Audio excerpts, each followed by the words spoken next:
Yo guys, so today I'm going to tell you why first impressions literally mean nothing. The reason why I say this is because we've been taught for the longest time that first impressions mean everything. But in reality, how could you possibly actually get to know somebody for real within meeting them one time? It's impossible. Like, I get it, I understand why we should be behaving ourselves on a first impression, why we don't want to come off as crazy, but for some reason when we fall into these interactions, we all behave in the same way. Like, you know what we all do, like we all stand up straighter, we don't cuss, we act extra polite, all these things to make somebody like us, when in actuality, it's all a show. Have you ever thought to yourself that your closest best friends, some of the people that you love the most in the world, are the weirdest people you know? And why are they our best friends? Why do we love them so much? It's because we can act natural around them. We don't have to censor ourselves or be extra polite. We can be us. Like, we're all silly. Nobody's professional all the time. So why do we do this to ourselves? One of the main reasons why our best friends are our best friends is because they make us laugh. Nobody's making anybody laugh on a first impression. Maybe nervous laughter. I don't know. Like before, I said I understand the reason for a first impression. Like, you're not gonna go into an interview for a job, guns blazing, just acting completely psycho. And yes, there's a time and a place. But just meeting a new friend, be yourself. Oftentimes we find ourselves trying way too hard, trying to impress people we don't even know, so that they like somebody that doesn't exist. Like, saying that out loud, does that make any sense? Guys. Yes, guys, I'm talking to you right now. Not only do we try and impress people to get them to like us, but in doing so, we're also tricking them, as if you being yourself will not work. And I understand in today's society, our attention spans are extremely limited, and so you don't have a lot of time to showcase everything that you bring to the table. In a friendship or a relationship, you really don't have months or years to show to somebody, this is who I really am.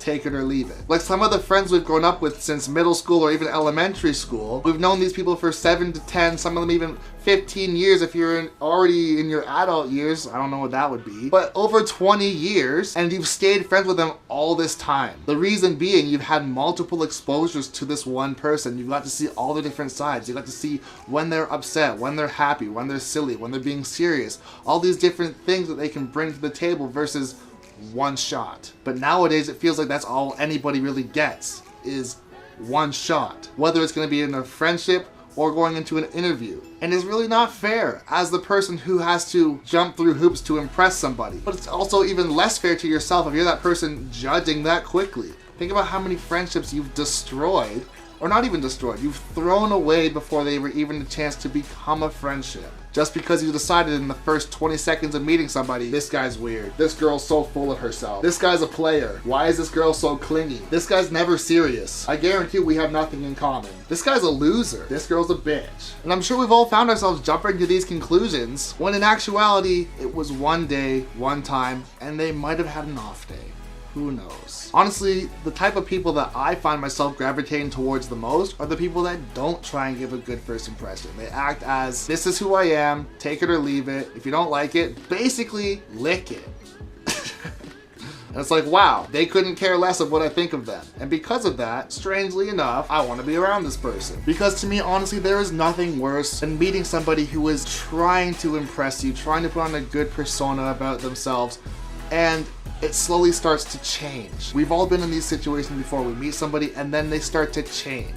Well, the truth is, they aren't changing into somebody else. They're reverting into who they already were. And I've found that if there's anything that's impossible to keep up, it's impossible to keep up a fake persona. Of course, there's different durations of which people are able to sustain these personas or these first impressions that we get to see, or this mask that they're wearing, but eventually it will deteriorate, and of course we'll see this person for who they actually are. But I digress. Honestly, if you think that you have to put on a persona or have to be on your best behavior to impress somebody, try doing the opposite. Try acting how you would naturally act. You might not end up impressing them, but you have no idea what other doors you might open showing off some character, showing your real personality. I didn't really mean for this to turn all motivational and uplifting, but whatever. But I'm gonna stop the video right there. So please, if you did like this video, hit the like button, be sure to share it with your friends, and subscribe if you're new. Every subscriber is greatly appreciated and it really does help me out. And I will see you later. was romantic. I'm one of the few people that still actually tries. And yes, if that's you, then this is clearly not for you. And of course, it's a very general, very broad topic to say is true. But in our generation, it kind of feels like it is. So the first